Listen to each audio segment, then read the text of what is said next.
ఏకువలో నా గోదారి ఎరుపెక్కింది, ఆ ఎరుపేమో గోరింట పంటయ్యింది.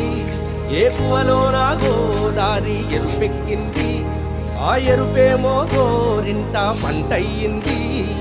పండిన చేతికెన్నో సిగ్గులొచ్చి ఆహా సిగ్గంత చీర కట్టింది. చీరలో చందమామ ఎవరమ్మ, ఆ గుమ్మ సీతమ్మ.